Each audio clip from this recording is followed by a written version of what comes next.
예, 이번 4강은 아파트 회계의 트로이카 중에서 나머지 두 개입니다. 예금과 미수관리비. 첫 번째 주제가 예금. 예금에 대한 관리는 아무리 강조를 해도 지나치지 않다, 이런 얘기가 있죠. 아주 정말 중요한 개정이 되겠습니다. 그래서 예금에 대해서는 먼저 예금 계정을 몇 개를 갖고 있는 것이 아파트 회계를 편안하게 하고 그냥 쉬운 회계로 가게 할 것이냐 하는 것도 결정을 해보면, 혹시 그 기업 회계를 공부해 보신 분들이 계시면 기업 회계에서는 이런 규정이 있습니다. 예금 가운데 대차 대조표일로부터 1년 이후에 그것이 사용이 가능하도록끔 제한이 되어 있고 어떤 특수한 목적에만 쓸 수 있도록끔 되어 있다라고 하면 일반 예금이 아니고 과거 기준에 의하면 특정 예금이다, 별도로 이렇게 다루어서 고정자산으로 밑으로 빼도록끔 하는 그러한 예금 계정이 있어요. 요즘 같으면 장기금융상품 이런 말을 쓰게 되겠습니다만, 여하튼 함부로 못 쓰는 예금이 있더라. 아파트 회계에서 보면 함부로 못 쓰는 예금이 딱 하나가 있습니다. 그 많은 예금 구자 가운데, 예금 계정 가운데 어떤 목적에 있는 예금이 함부로 못 쓰느냐, 소위 주택법에 따라서 반드시 어떤 절차를 거쳐서 쓰도록 되어 있냐 하면 유일하게 장기수선 예치금만이 그러한 규정에 적합한 것이죠. 그렇다면 장기수선 예치금을 제외한 나머지 모든 예금은 우리 스스로 어떤 예금이 좀 큰 금액이 있어서 예금이자를 많이 받기 위해서 정기예금을 들었다거나 아니면 정기적금을 들고 있다거나 남는 돈이 있어가지고, 아니면 퇴직금을 주기 위해서 별도로 퇴직금 통장을 따로 만들어 놨다거나, 주차료를 받아가지고 그놈을 따로 별도 통장을 만들어 놨다거나, 어떠한 목적이 있다고 하더라도 그것은 우리끼리 하는 거예요. 우리끼리 그냥 이렇게 별도로 모아놓은 것이니까 이것이 회계 처리할 때 마저 구분해서 할 필요는 전혀 없습니다.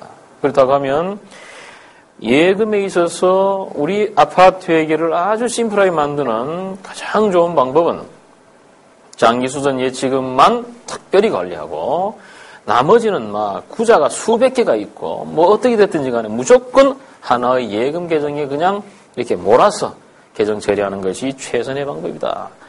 그럼 혹시 그렇게 다 몰아가지고 계좌별로 어떻게 관리할까요? 라고 질문을 하신 분이 계시면, 요즘 전산 프로그램을 혹시 쓰시면 전산 프로그램에서는 예금이라는 계정 하나에다가 거래처를 쭉 걸게 돼 있어요. 그러면 예금에다가 예를 들어서 103 그러면 국민은행 103번 구자다, 이런 식으로 해서 쭉 연결해 놓으면 어떤 형식의 예금이 오더라도 그 예금 중에 거래처로 관리했을 때 거래처 원장을 띄워버리면 예금 통장 뜯은 거가 똑같이 입금 출금이 쭉 나타나도록 관리가 되게 돼 있습니다. 혹시 수기장부를 만드시는 회사도, 우리 단지도 마찬가지죠.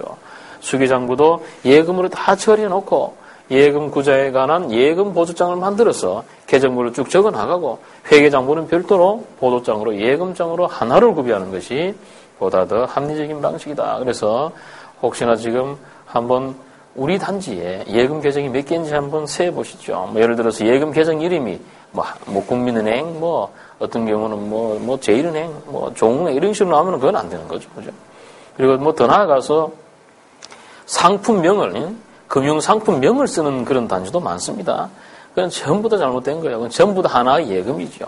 다만 걔들은 각각 그 예금의 특성을 나타내는 그러한 모습으로 거래처별로 관리하는 그런 방향으로 정리를 해야만이 예금 계정이 심플하고 아주 적절하게 관리가 되고, 그야말로 손쉬운 아파트 회계가 달성되게 되는 겁니다. 그리고 예금에 대해서는 원칙적으로 아파트 단지에서 얼마 이상이 되면 반드시 송금을 한다, 이런 이제 원칙을 정하시면 예금에 대해 송금을 할 때 그 재화나 용역, 즉 물건이나 우리한테 공사를 한 업자한테 돈을 보내줄 때 그 업자가 개인 사업자면은 그 개인 사업자의 사업자 구자라든지 개인 사업자의 사업자 명의의 구자로 반드시 보내줘야 되고요. 법인 사업자면 법인 대표자 관계없습니다. 법인 대표자 명의로 보내면 안 되는 거죠. 법인 사업자면 반드시 법인의 구자로 그리로 직접 송금해서 정리할 수 있도록 그런 방식의 내부 통제 절차를 꼭 구비를 하시고, 이거는 뭐 편한 얘기인데 예금 통장이 특히 관리비 통장 같은 경우는 수도 없이 많잖아요. 그럴 경우에 기간을 정해서 1년 번호대로 앞선 거 뒤선 걸 이렇게 호스키스로 찍어가지고 쭉 관리하는 방식도 하나의 관리 방식이 되겠습니다. 그렇게 해서 예금 통장은 그 단지가 5년 됐든 10년 됐든 안 버리는 게 좋습니다. 계속적으로 쌓아놓고 있는 그런 방식으로 우리가 관리를 하도록 그렇게 하시고요. 그 다음에 계좌 관리의 문제가 나옵니다. 그럼 예금 계좌, 예금이라는 것 계정 하나, 장기 수전 예치금 계정 하나 이렇게 쓰는 거는 좋은데 그럼 예금 구자는 통장은 몇 개를 가져야 되느냐라고 이제 질문을 한다면 구분을 하는 거죠. 관리비 계좌는 이거 관리비 계좌 수가 많으면 격리 업무가 너무 많이 늘어나잖아요. 그죠? 그렇기 때문에 이 관리비 구자는 우리 단지의 세대수에 맞추어서 적절하게 축소를 할 필요가 있고요. 관리비 구자가 아닌 계정은 원하는 대로 통장을 만들어줘도 좋습니다. 주민들이 어떤 통장을 원하든지 간에 그 통장을 만들어줘도 관계없어요. 우리는 왜 관계없겠어요? 통장이 아무리 많아도 회계처럼 예금 차변 하나잖아요. 그러니까 아주 심플하게 정리가 되기 때문에 이렇게 두 가지로 서로 좀 달리 정리를 하시고 그다음에 예금은 특별히 이 잔액 관리가 중요합니다. 그래서 우리 아파트 회계에서 신뢰성을 떨어뜨리는 아파트 회계 장부를 정말 아주 뛰어난 경리가 너무너무 업무를 잘했어요. 그런데 제1조에 아주 좀 이상하다라고 느끼는 신뢰성이 확 떨어지는 제일 처음 만나는 것이 바로 예금 잔액증명서상의 금액 또는 잔액증명서 없으면 통장상의 잔액하고 장부 잔액이 틀려버리는 거다. 예금 계정 하나 못 맞추는 그런 단지라면 다른 건 볼 필요가 없다. 이런 아주 불신이 확 드는 거죠. 외부자인 제가 가서 봤을 때도 그런데 만약에 내부자인 우리 아파트에 있는 주민들이 와서 봤는데 통장 잔액하고 장부 잔액이 틀리다. 다른 거 모든 걸 다 잘해도 눈에 보이는 그거 하나 잘못하면 그냥 신뢰성이 다 떨어집니다. 그래서 특별히 경험이 많은 격리자일수록 결산할 때 반드시 은행 잔액 증명을 뜯거나 그것이 돈이 들어서 참 뜯기 어렵다. 그러면 반드시 통장을 권할자 찍힌 것을 반드시 찍어서 잔액과 우리 장부상의 잔액은 반드시 일치시켜 나가는 그러한 조금 수고스러운 일이겠습니다. 그죠? 그러나 요즘은 우리가 전산으로도 다 조회가 가능하니까 반드시 그 절차는 지하셔야 되겠다 하는 거고, 중요한 주제는 아닙니다만은, 예금 이자가 들어오면 경우에 따라서 어떤 사람들은 또, 예금 이자라는 것은 회계가 총액주의니까 대변에 이자 수익 잡고 차변에 예금 잡고 거기에 대해서 선납 세금 나가는 것도 차변에 떠야 된다. 이렇게 이상한 얘기를 하는 분들이 있는데 그거는 기업 회계에서 하는 얘기고요. 우리 아파트 회계는 도무지 이자 소득세를 환급받을 수 있는 그런 구조가 없습니다. 그렇기 때문에 선납세에 관한 회계 처리는 하지 않고 그냥 들어오는 돈이 차변의 예금, 들어오는 돈이 차변의 이자 수익이라고 해가지고 관리의 수익으로 그냥 단순히 처리하시면 되는 것이고, 정기예금을 했다 그래가지고 이렇게 오랜 기간 동안 이자가 한 2천만 원 발생하는데 지금 12월 말 결산은 아직까지 정기예금 만기가 안 됐지만 1할 계산해 보니까 한 1,800만 원 이자가 발생할 거다. 그래 차변의 미수수익, 대변 이자 수익 그런 업무도 전혀 필요 없습니다. 우리 아파트에게는 관리비 수익, 그 중요한 관리비 수익은 우리의 기업 회계의 틀인 실현주의, 발생주의를 딱 인식을 그대로 하는 거고요. 중요하지 아니한, 크게 중요하지는 않지만 그래도 관리 비용, 관리 수익에 대해 비하면 아주 중요성이 떨어지잖아요. 그럼 관리 외 수익에 대해서는 비용 효익의 원칙을 감안해서 반드시 현금주의로 하는 것을 원칙으로 삼으시면 좋겠고, 제가 과거에 표준관리계약 만들 때도 그런 것들이 우려가 돼서 관리 외 수익은 현금주의로 할 수 있다라는 규정을 넣어놓고 그 규정이 지금까지 표준관리계약에 그대로 남아 있습니다. 그렇기 때문에 여러분들도 혹시나 미수연체료라든지 또 미수이자라든지 이런 것들 계상하는 단지가 있으면 안 하셔도 됩니다. 그래서 없는 방법으로 해서 현금주의로 처리하자. 두 번째 예금 계정은요, 장기수선 예치금과 동충당금이다. 장기수선에 관해서는 정말 중요하죠. 그죠? 장기수선에 관해서 제가 칠판에 한번 간단하게 T계정을 그려놓고 같이 한번 논의를 해보겠습니다. 대차 대조표 차변에 고정자산 중에서 장기수선 예치금이라는 아주 특별한 예금이 있는데 이 예금은 그 재원이 어디냐? 현재 표준관리규약에 의하면 장기수선 충당금 하나고요. 과거의 관리규약에 의하면 잉여금 처분에 의했을 때는 장기수선 적립금이라는 계정도 이렇게 나옵니다. 물론 이 규약을 지금 갖고 있는 단지도 많습니다. 그래서 현재 표준관리규약은 예로만 돼 있고 과거는 두 가지다. 그래서 일단 우리도 이렇게 갈로를 쳐놓죠. 설명을 편하게 하기 위해서 장기수선 충당금이라는 것은 다시 몇 가지로 이 안에 나눠지느냐 보면 매월 관리비로 부과한 장기수선 충당금 전입액으로 부과했던 숫자들이 들어앉아 있는 게 있고요. 또 장기수선 예치금에서 나온 이자가 들어앉아 있는 게 있고 또 더 나아가서 잉여금 처분이 된 놈이 이 안에 들어앉아 있는 게 있습니다.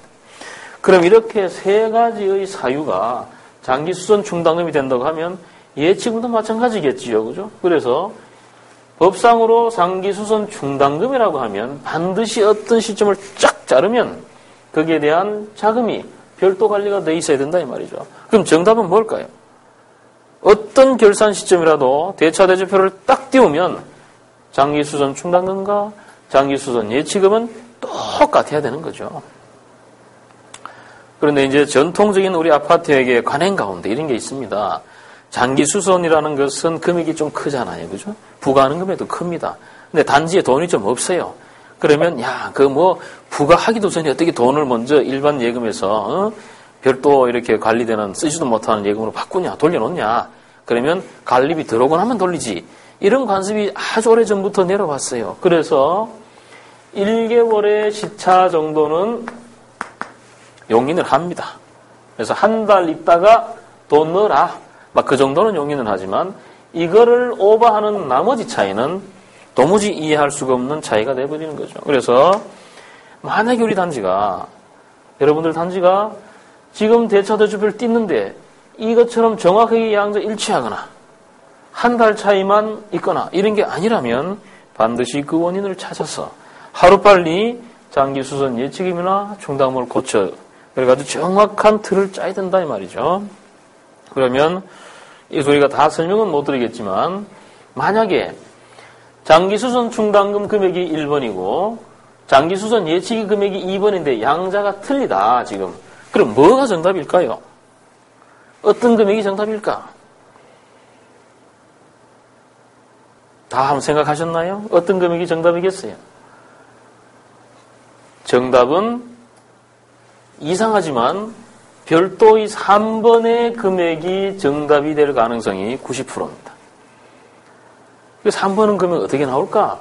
이런 것들을 우리가 관리비를 부과하면서 이자가 발생하면서 잉여금 처분하면서 또 장기수선 충당금이라는 것이 스텝 펑션으로 100원 부과하다가 300원 부과하고 이런 구조로 대한민국이 많이 취하고 있으니까 그 금액이 팡팡 뛸 때 예금을 제대로 못 대체시키면 그러한 차이들이 몇 번 누적이 돼버리면 이것도 정답이 아니고 이것도 정답이 아니고 제3의 숫자가 정답이 될 가능성이 훨씬 더 농후하죠. 그래서 저런 문제가 발생하면 여러분들이 하루빨리 과거의 모든 장기수선 충당금의 부과 내역과 거기에 대한 쓴 내역 그리고 이자 발생한 거 잉여금 처분한 내역 다 검증하시고 장기수선 충당금 통장 갖다 놓고 그것이 들고 나간 것들을 다 분석하셔서 하루빨리 양자를 일치시키거나 한 달 차이가 나는 차선안까지라도 맞춰놓는 그러한 모습이 중요하시겠습니다.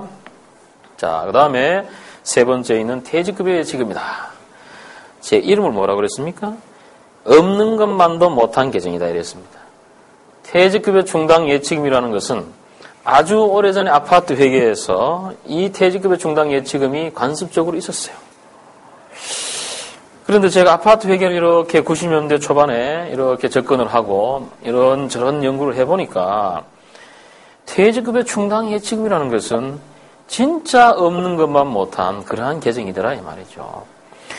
누가 퇴직급여 충당 예치금, 퇴직금 통장을 별도로 가지고 있으라고 누가 법적으로 강제한 것도 아닌데 우리끼리 이렇게 별도로 갖고 있는 거예요. 근데 그것에 대해서 갖고 있으면 그냥 퇴직급여 충당 예치금이라고 처리만 해놓으면 좋은데 또 머릿속에 야 장기수선 예치금은 장기수선 충당금은 양자는 똑같아야 되더라. 투스텝으로 똑같이 하는구나. 라는 또 기대를 가지고 있는 거죠. 그것을 여기가 딱 접목시켜가지고 퇴직급여 충당금이 있으면 동예치금 통장에 있는 돈하고 충당금은 똑같아야 된다. 이런 아주 잘못된 그런 사고를 갖고 있게 된다 이 말이죠. 근데 문제는 장기수선 충당금하고 퇴직급여 충당금은 기본적으로 가는 길 첫 단추 자체가 다릅니다. 장기수선 충당금은 법적으로 분명히 갖고 있어야 되는 것이고 퇴직급여 충당금에 대한 예금은 누가 갖고 있으라고 얘기한 말도 없어요. 우리끼리 갖고 있는 거기 때문에 거기에 대한 이자는 뭘까? 장기수선처럼 투스텝으로 처리해서 양자를 일치시켜 나가는 그런 구조를 절대 취하시면 안 됩니다. 퇴직금에서부터 나오는 이자는 그냥 단순한 이자 수익인 거예요. 관리비의 수익이 되어서 그놈이 단기순이익이 돼가지고 나중에 잉여금 처분하면서 예비비적립금이나 장기수선 충당금으로 가야 될 주제지 걔가 퇴직급여 충당금으로 갈 만한 그러한 거리가 되는 이자가 아니다 이 말이죠. 여러분들이 꼭 이 점 유의하시고 많은 질문 중에 이런 질문이 있습니다. 회계사님 퇴직금 통장은 이만큼 있는데요. 퇴직급여 충당금은 장부 1회에 있습니다. 이게 틀린데 어떻게 맞추면 좋겠습니까? 그런 질문 하시면 되겠습니까? 틀리는 게 정답이다 이 말이죠. 그 양자가 맞는 단지 가면 혼내줘야 된다 이 말이에요. 그 자체가. 그러니까 절대로 양자는 일치할 수가 없고 퇴직금에 대한 이자를 여러분들이 퇴직급여 충당금으로 전입시키는 그런 잘못된 회계 처리를 절대 하지 않도록 그렇게 제가 강조 말씀을 드립니다.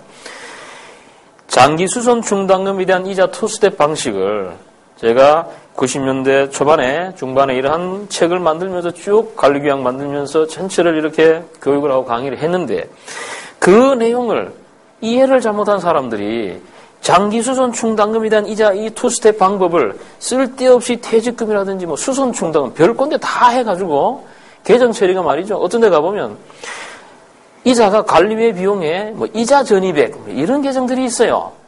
세상에 황당한 겁니다. 여러분들이 혹시 여러분들 단지에 이자 전입액이라는 계정이 있으면 그건 당장 없애버려야 돼. 그건 아주 틀린 계정이에요. 무슨 이자 전입액이 어디 있습니까?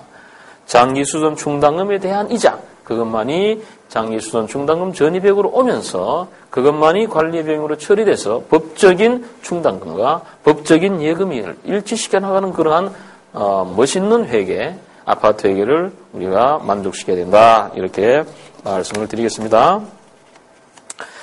자, 두 번째 계정은 미수관리비가 되겠습니다. 미수관리비라는 것은 과연 뭐냐? 우리가 제조업이나 도소매업이나 건설업이나 금융업이나 이렇게 하면 제일 중요한 건 뭐예요? 그 회사에서 팔고 있는 그 매출이죠. 아파트 회계에서 돈줄이 바로 미수관리비입니다. 그리고 이 미수관리비가 그야말로 아파트 회계 모든 자금을 관리하는 계정 아니겠습니까? 그럼 미수관리비 계정을 잘못 관리하면 이건 우리 관리사무소가 있을 만한 사유가 없어요. 그 얘기는 미수관리비가 관리사무소 업무의 거의 주된 업무다 이 말이죠. 특별히 그것을 정리하는 회계 업무는 아주 중요한 업무다. 그렇다면 미수관리비라는 것을 과연 어떤 식으로 정리해 나가야 될 거냐? 여러분들 20페이지 하단부에 보시면 회계 처리가 있죠. 그죠? 아주 단순한 미수관리비에 대한 회계 처리인데 한 6, 7가지 됩니다. 이것이 대한민국에 쫙 퍼져 있는 거죠. 언제 누가 자문을 잘못해서 한 20년, 30년 된 그런 모습으로 모든 단지에 퍼져 있는 틀이 이런 건데 이 중에서 이 많은 것 중에서 제가 제일 싫어하는 계정은 미부가관리비입니다. 미부가관리비라는 것은 정말 아파트에게 사라져야 돼요. 표준관리규약 만들 때 미부가관리비 자체는 아예 언급도 안 하고 미수관리비만 제가 만들어 놨습니다. 그래서 미수관리비라는 것이 유일한 관리비 부과에 대한 우리의 실현주의에 따른 계정일 뿐이지 미부가라는 것은 정말 족보에도 없는 그 쓸데없는 계정 절대로 쓰지 마십시오. 그래서 미수관리비라는 것도 언제 회계 처리하는 게 가장 좋으냐? 우리 아파트 회계는 다 아시겠지만 일반 기업 회계하고 달라가지고 소급기장이 많습니다. 소급기장이 뭡니까? 예를 들어 이번 달 국민연금 또는 건강보험료 납부할 금액은 언제 나오나요? 다음 달 한 5일쯤 나오잖아요. 이번 달 납부해야 될 발생한 전기요금이나 도시가스요금이나 아니면 큰 금액인 지역난방요금 언제 나옵니까? 그 다음 달 중순쯤 나오잖아요.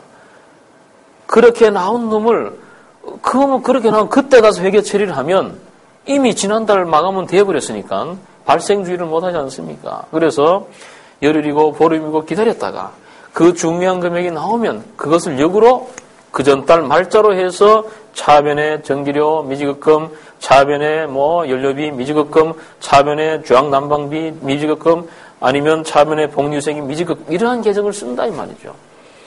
그런 것이 소급기장이기 때문에 관리비도 마찬가지입니다. 그러한 계정이 딱 나오는 순간에 관리비가 한순간에 마감이 됐어. 부관의 역서를 만들어서 전산서로 보내면 전산서에서 하루 이틀 있다가 쫙 고지서를 합쳐놓은 것이 뭡니까? 관리비 전산 리스트가 오지 않아요.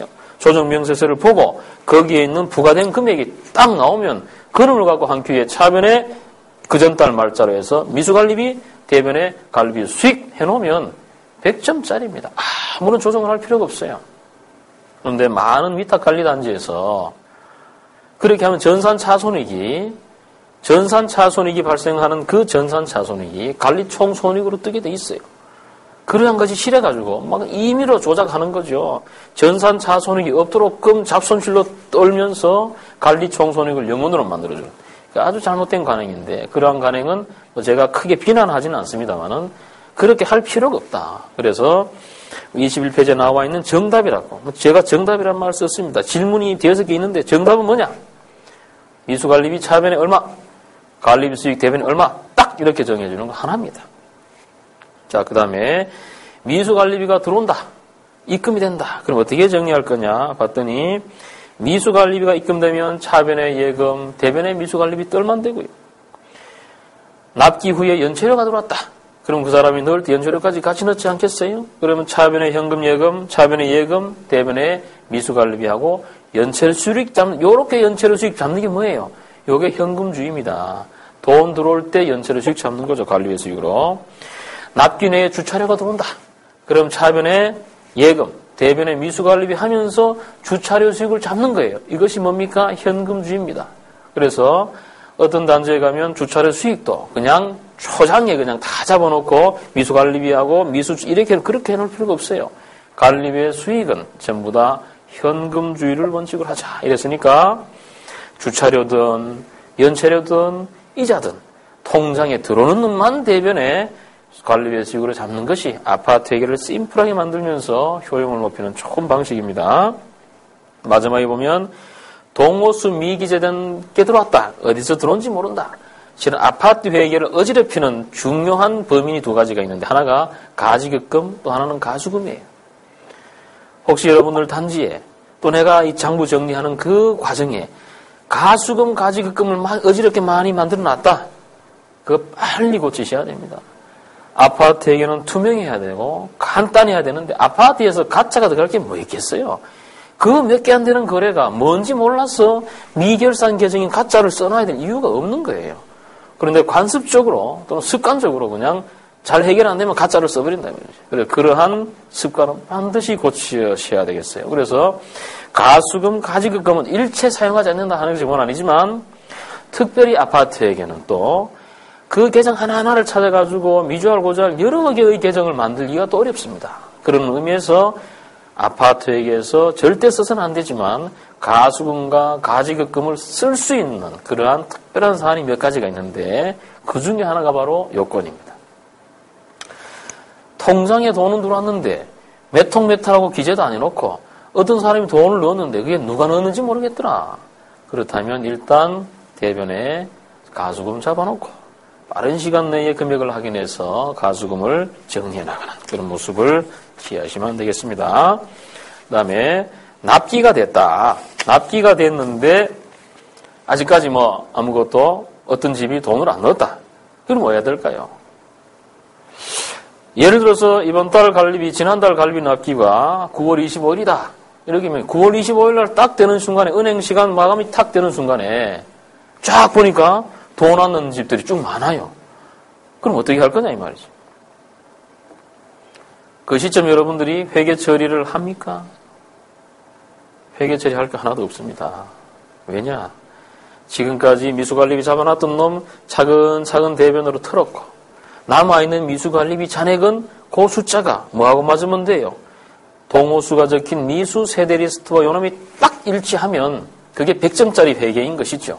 거기다가 아이고 이만한 돈 안 들어왔으니까 연체료 수익 있지 해가지고 차변에 미수 수익, 대변에 연체료 수익 그런 실현주의의 방식은 취하지 마라 이거죠. 그죠? 그래서 실현주의에 따라서 연체료 수익을 잡는 방안은 절대로 여러분들이 안 하셨으면 좋겠습니다. 자, 그래서 마지막 4번을 보면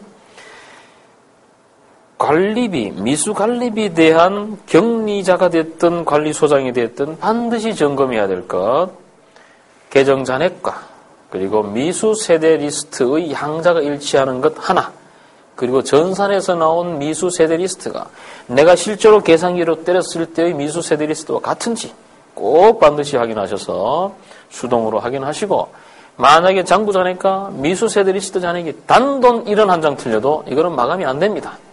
분명히 이거는 여러분들이 기억을 하시고 1원 한 장 틀리지 않도록 원인이 뭔지를 반드시 찾으셔서 완벽하게 마감을 하고 결제를 받고 그런 모습을 취하셔야 이 트로이카 중에서 그나마 중요한 미수관리비에 대한 관리가 아주 효율적으로 되게 된다. 이런 말씀을 드리겠습니다.